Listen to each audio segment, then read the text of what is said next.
Here's how a rabbit helped me recently win a debate. And here's me and my colleague, and we've been debating for months on so many different subjects.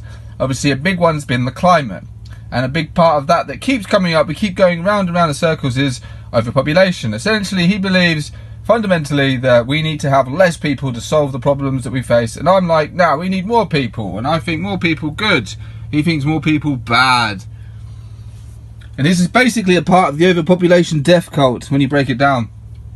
And so this rabbit helped me win a debate. And over here we have the fantasy of what a debate you think it might be looking like when you win. And they're like, wow, you're so right. When in reality, it's actually a lot more likely to go like this, where you create this moment. And I covered this in my recent video, The Fundamentals of Debating.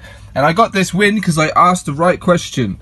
This debate was getting very close to coming over here, to being a fight, flight, argument, shouting match. But I just about salvaged it, got it to a win, because I remained calm and asked the right question at the right time about this rabbit. And he was saying about how, comparing humanity to rabbits, that when a rabbit has an abundance of food and it's in the right habitat, they'll just have so much sex, produce so many rabbits that eventually it gets out of control, and something has to come along and wipe them out and reduce their numbers. And I asked him a very simple question. I was like, what's the difference between us and a rabbit? He sort of took a moment to ponder. And rabbit's very poorly drawn rabbit, I know, but it's got a carrot, everything's okay. He took a moment, and then he had this aha. He had the aha, the most likely win of a debate.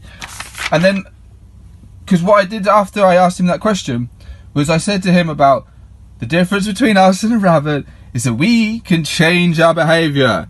A rabbit will always be a rabbit. Sex, carrots, that's about it. And because we are actually above rabbits in this divine hierarchy, I would believe, doesn't mean that animals are not important. Got that point here, but humans are more important because we're higher up on the divine hierarchy. I'd also say there is another hierarchy within humans, but that's another subject for another time. This question, in the right way, won me that debate. And this is just an example of how you can use the tools that are outlined in the fundamental debate video, and also in the course, which obviously goes a lot more detail about this, the Climate Conversation Mastery. Alright.